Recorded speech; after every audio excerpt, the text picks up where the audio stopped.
What's up, everybody? This is Poe-st here. I was supposed to record a spiritual Street Fighter podcast with the great French Third Strike legend Billy Kane today, but he is still recovering from an illness that he caught in New York, unfortunately, so we postponed it.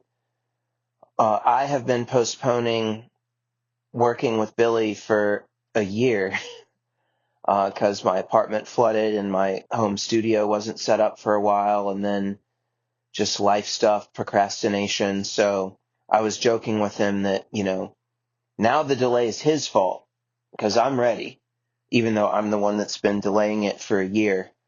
But I've had a lot on my mind, and I've been itching to put out some more quote unquote content, and I thought I would just share a little bit from the heart today. This one is not pre-written or all that pre-planned, but I've had some breakthroughs and some challenges in my play that have brought to mind a lot of the concepts that I want to talk about in spiritual Street Fighter. So this is going to be a raw, unfiltered version, just straight from the gut. No rehearsal. And it's going to be a little bit different, but I hope that you get something out of it. Many of you saw my post last week after Brooklyn last third, in which I declared that I have hit rock bottom and am done with chasing glory and trying to win. And if you haven't seen that tweet, maybe I'll link to it. I mean, it's like a blog post, basically. But, I mean, that's basically it. I had some success, and I started dreaming real big, working real hard. But the more I've tried to win tournaments, it's like the more torturous ways I've found to lose them also, and to lose sets. And I've had a lot of success also, and I'm very grateful for that. I don't want to paint too bleak a picture, but I do struggle with the ups and downs and the pressure and with losing. And there's a complicated story. Many life factors are involved, but there was a period last year, mostly the second half of last year, when winning started to take the priority over everything else for me. And not only was I not having nearly as much fun, but also I wasn't performing all that great. And what I realized is I haven't hit rock bottom with Third Strike by any means. In fact, I still love Third Strike, which is the amazing part of the amazing breakthrough, but it's just the being super competitive and being a perfectionist and wanting to prove myself. I just have to take a step back from that. And I realized that I have to just focus on fun. And it's easier said than done because I'm a very competitive person. But the thing is I don't want to quit playing. I love playing. And that's part of the breakthrough, that at times when I've struggled with losing and struggled with tournaments, I've wanted to throw the baby out with the bathwater, and I've painted the whole fighting game endeavor as misguided, or, I'm not cut out for this, or this is a waste of time, or, I don't like Third Strike. I don't like Street Fighter. It's like, no, I love Street Fighter. I love Third Strike. It's just specifically going to tournaments and going all out to try to win all the time that is taking the fun out of it for me. And so realizing that I can not be in love with hardcore tournament competition, but still be in love with playing the game is a bit of a breakthrough for me. Now, that brings me to tournaments. Um, so yesterday I went to my first tournament following this public declaration that I'm going to focus on fun. And I went into it very intent on focusing on fun.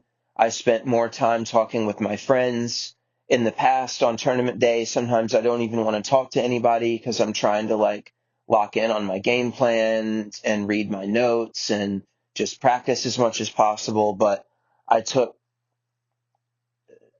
several opportunities to step away from playing and thinking about the game that I might not otherwise would have, to just connect with people, both about Third Strike and about life.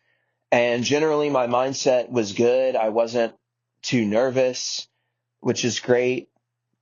And I was playing really well in casuals. And overall, I played very well during the tournament. I mean, it's super public, so maybe I shouldn't feel this way. I feel a little weird talking about specific opponents and, oh, I beat this guy and, oh, I lost to this guy, but I always kill him in casuals or whatever. That feels a little uncouth and just not taking the high road. But the tournament was public, so I'll talk a bit about it. But yeah, I thought I the first few rounds I played very well. I ended up making top 8 in winners. I played bubbles, and we have a long history of competition, and I've gotten him a couple times in tournament, but it's been a while. He's kind of had my number, and I had a good game plan, but it was 2-0 for him was the result, but I deviated from the game plan just a couple of times, very, very slightly, and he made me pay. Even so, I almost won the second game. I went for a demon, and um, you know, first I pretended to go for a demon, and then I actually went for the demon, and I stand by it. Of course, I could wish I hadn't done that in hindsight, but that would have won the game, I'm pretty sure. So it was really close. It was a hype set, but it was disappointing because I really want to beat him again, and I feel like I can. He may or may not be better than me, but we definitely have really competitive games, and we had really competitive casuals. So a little disappointing, but it's all good. Then, I won a set that I'm proud of. And then I played Herbal Tea in loser semis. And um, I sent him to losers previously. He also beat me back in early December in a tournament. He's been playing really well. He's starting to play more confident. So I'd beaten him 2-0 in winners. And then in this losers semis, I won a really quick first game.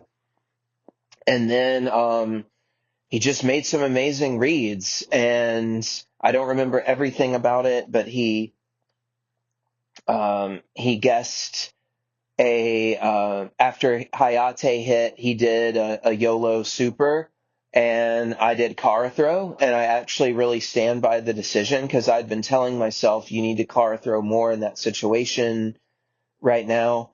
And he just made a great read. And it's funny because this could sound like I'm complaining about Makoto SA2, and I am a little bit, but I was actually telling him all night to go for more hard reads because it's worth it. And let me also say here, I'm very close with John with Herbal Tea. So there's zero personal, animosity. And, he is one of, I always hate losing, but if someone was going to beat me, he would be one of my top choices. So, I'm really happy for him. Then in game three, if I recall correctly, I haven't watched it back, but um, he made a couple other really hard reads, like a just super random Fukiagi from mid-screen that I jumped into, and I was like almost stunned. And then um, I had him with short super, but I got short Shoryuken, if I remember correctly, and I died. So, and that's, uncharacteristic mistake, but it happens. Anyway, it was super close. I might delete all that. It doesn't really matter, but I was disappointed because I really wanted to face Bubbles again. Like I said, I thought I could do better, and we have a great rivalry, and I wanted to get top three. I wanted to get in the top three picture. I know that's could sound really silly, but like, it means something. You make the podium, you make the picture. And I felt like, all week I've played well enough to earn that and that I deserve that. But as Clint Eastwood's character, Will Money, says in the classic 1991 Western Unforgiven, deserves got nothing to do with it. And I'm not saying that to take away from Herbal Tea, but he outplayed me that set. And Bubbles outplayed me the set that we played. So, um, you could say I didn't deserve it, but, yeah, I was okay. I mean, I handled it okay. I tweeted in my recap that because I was so intent on having fun, my mood only dropped from like a 9 to a 7 rather than from a 7 to a 1 after I was eliminated. I would amend that. It probably went from like an 8 or a 9 to like a 5. I think maybe I was a little rosy, but that's still all right. Like just being a little deflated, a little disappointed. That's cool. That's an appropriate response. I wasn't like freaking out. 'Cause sometimes it's been bad, and I know many others have experienced the same, and it's not fun to experience. It's not fun to talk about, but I've really, really hurt badly after some tournament losses. And this one, it also helped that I played pretty well. I mean, I got fourth place out of 35 or something. It was a really great field, so it wasn't like it was a disaster.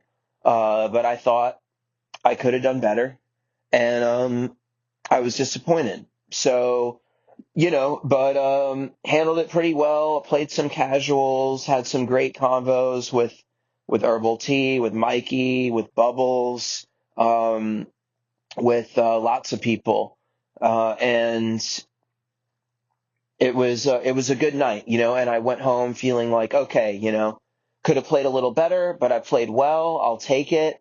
And, my mentality was better than usual. And I thought I was less affected by tournament nerves than usual. And, it felt like a real step in the right direction. Now here's the big plot twist. So I had to wake up this morning, as I've shared in this podcast before. I'm in recovery for addiction, and I take a meeting once a month on Sunday mornings to a rehab that's about a 20-minute walk from my apartment. And it's something very special to me. I love giving back and doing service. I tell my story. I try to help the people in the rehab and encourage them, sharing my experience and trying to give them hope and stuff like that. And so I'm trying to go to sleep. I'm struggling to go to sleep. I need to go to sleep. Finally, I fall asleep. And I wake up well before my alarm, having had a horrific, disgusting, hellish, painful nightmare. I woke up sobbing. I woke up yelling. It was absolutely horrible. And I'm not going to go into the details, because it was very dark, but, the theme was around me being a failure, punishing myself, and this all came from the tournament. I felt like I underachieved and, should have done better. And it's like all of those feelings that I repressed at the tournament. And so I'm just here to have fun, I'm okay. Like I did my best. It's cool. Those feelings came out in this dream, the dark feelings underneath, and it was horrible. It was very painful. It was one of those dreams that felt like it was hours and hours long. Like I felt like I lived a whole lifetime just in this horrible pain. I'm not okay. I'm a failure. Everything's bad. Just rage and total defeat. And it was just horrible. And I woke up just questioning everything, thinking, I thought I was turning the page. I thought I did well to manage my emotions and take it in stride and, be a good sport and all that stuff. And here I am just absolutely miserable, because of this dream.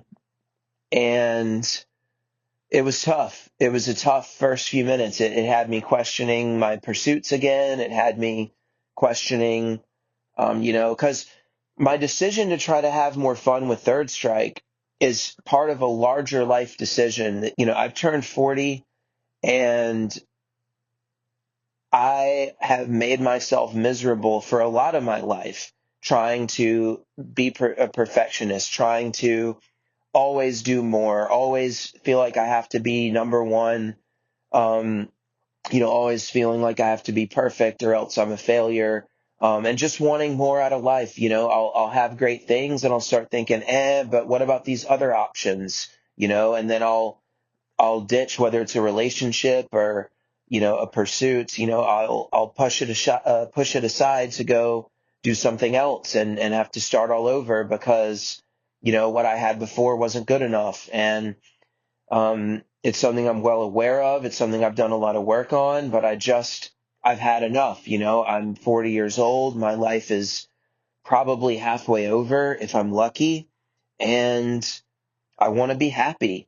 So, I've done a great job recently of just being, extra grateful, extra happy, but this dream and, failing to, um, I thought I'd handled the tournament well, and then, here I am just like sobbing and yelling in my bed.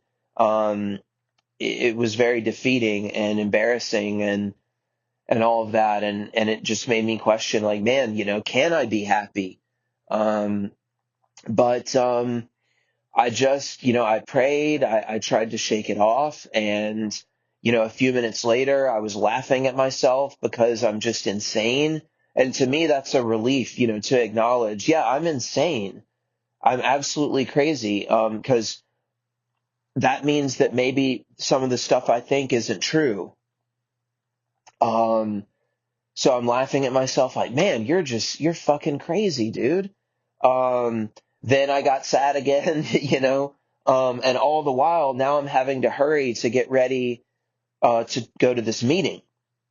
Now, if you're listening to this later, um, if you live in another part of the world, you may not know or remember that this morning happened to be the start of a absolutely devastating blizzard in New York City.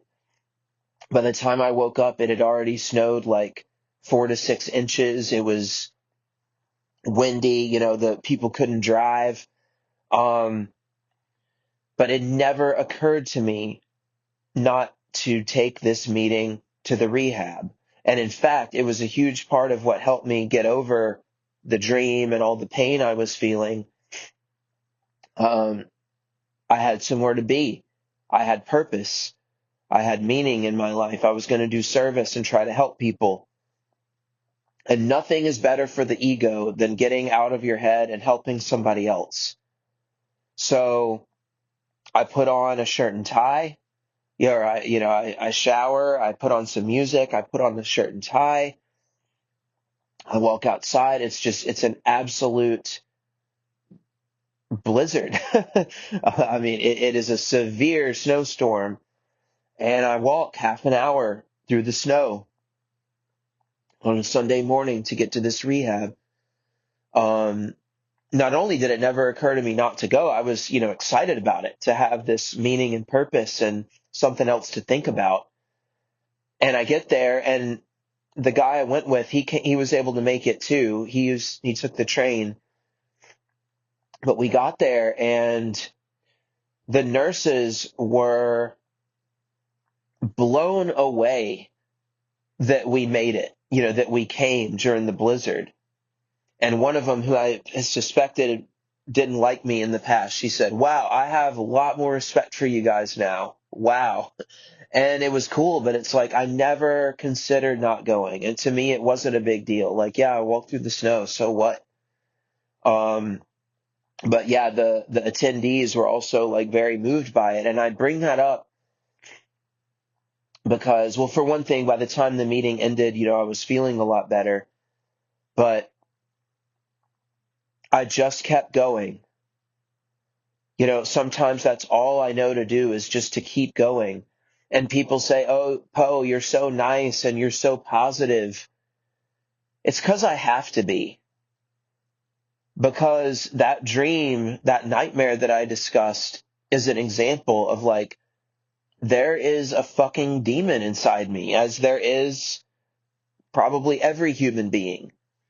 And it really hurts. I had a horrific, you know, screaming and sobbing inducing nightmare because I got fourth place in a pretty large third strike tournament instead of, third or second, or, like I thought maybe I could have, or quote should have. So that's what it's like to be me. That's what I'm dealing with when I talk about how I have to focus on having fun, because this kind of feeling is not new. And it's haunted me in many other areas. I could easily say, well, man, if you're struggling with it this much, then just quit competing, quit third strike. It's not worth it. But that demon inside will find a way to make me hate anything that I do. It made me miserable playing gigs, music gigs, for a long time. It's made me miserable as an athlete.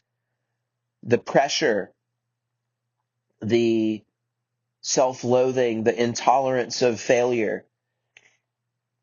It will ruin anything that I do. And the other thing that I realized, got to take a sip of water.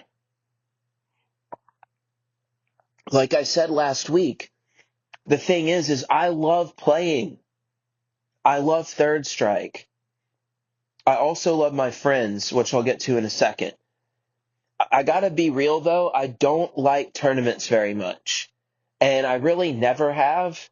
I've done them because that's what everyone else does, and that's like how our community is organized to some degree, is around tournaments. But I'm gonna be a scrubby bitch right now and say I don't like tournament formats. I don't like waiting around forever to play. I don't like first to two, or even first to three, let alone, and first to one is just ridiculous. I do not believe that they are even close to a real measure of skill. Um, I do think that often, there's some players that are so good, like Frankie and Nika KO, who they're very, very consistent. They're very, very good tournament players. In addition to being skilled, they're very good at tournaments, which is its own thing. And they are always at the top. And like, God bless them, good for them. But overall, I don't think it's that great a measure of skill, because I know some amazing players that don't do nearly as well as they objectively should in tournaments. Um, I have seen people lose, other than me, in tournaments to people that they destroy in casuals all the time. Um, it's just not. And the bracket paths are unequal and unfair. The character matchups can be, you can get a bad matchup. It's just not a great, it's a very rough marker of skill, But this idea that like tournaments is what matters and that's who you are as a player, I just don't agree with that at all. Tournaments reward some specific things more than others. I mean, they do reward skill for sure. It's certainly a factor. The players that finish near the top are more skilled, but it really rewards composure, which is a great skill, and it can reward making hard reads. You know, sometimes if you just go nuts, and again, this isn't a shot at any particular player, but if you just make the right hard reads, you know, you can beat anybody. Um, so yeah, that's some salt. But it's true. Now, a good friend of mine said to me, and I think that he's right, because I told him, you know, I've considered just not playing tournaments anymore because I don't enjoy it that much. The pressure can really bother me, and you know, and I also just prefer just playing a lot of games, you know, in casuals. It's just more fun for me. I like first to tens better than tournaments, you know. That would be my measure of skill. I would say at a bare minimum, two players should play three, not just one first to 10, but I would say like three first to tens over the course of 3 different days. So 2 out of 3 first to tens. If you win that, then I would say for that week, we can say you're probably a better player for that week. The next week it might be totally different. But anyway, my buddy was saying though, he was like, the thing is, if you don't keep playing tournaments, he was like, tournaments are actually good for you and you need to keep playing them, you know, to grow.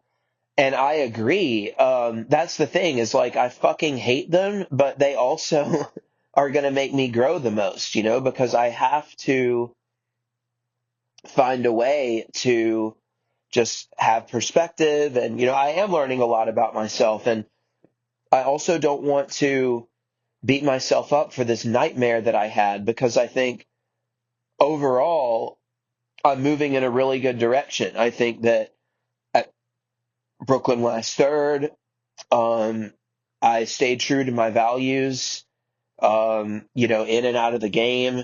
And I kept it in perspective and I focused on my love of the game. And I think I did the same thing yesterday.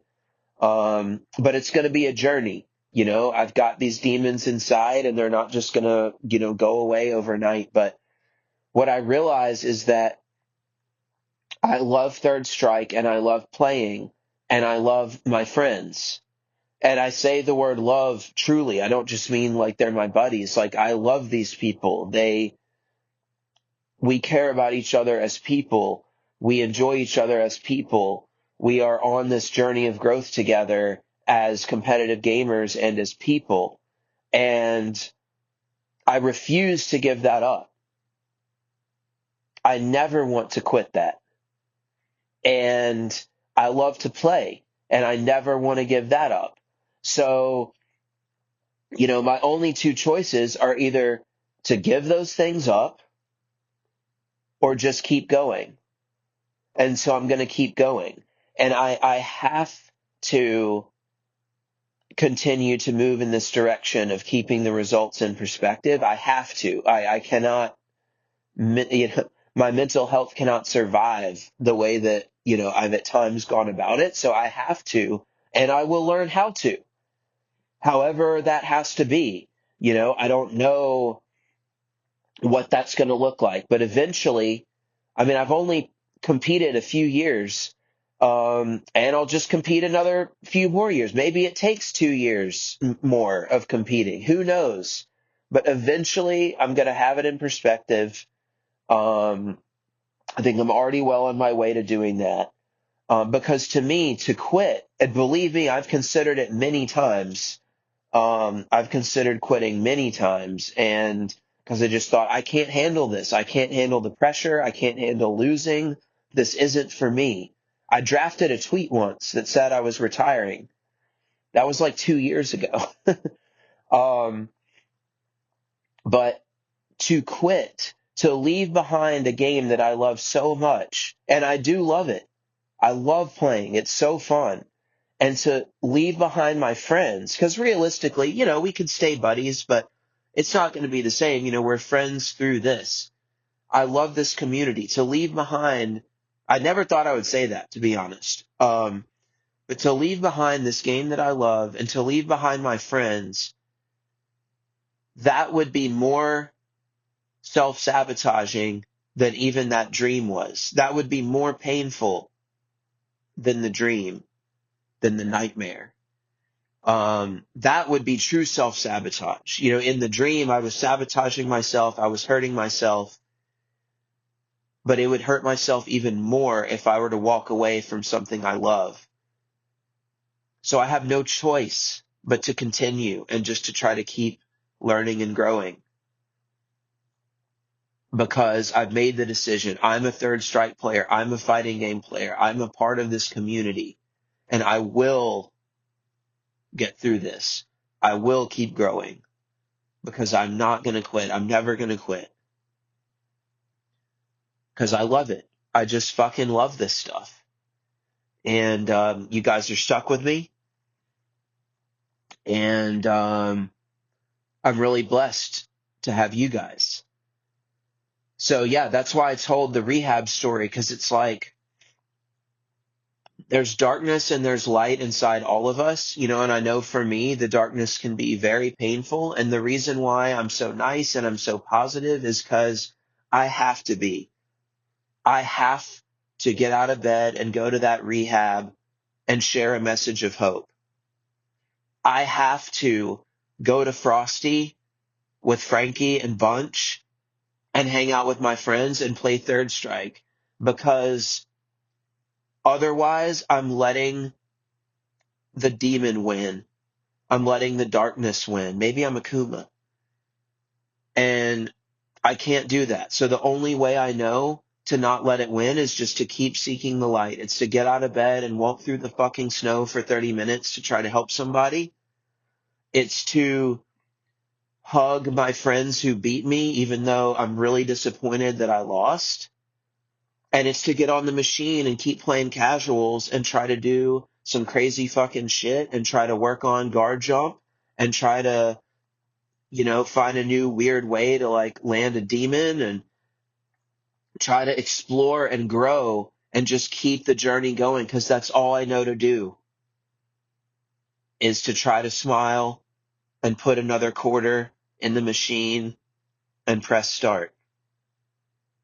So I hope you'll put your quarter in too and press start, and we can keep playing together and we can keep living life together.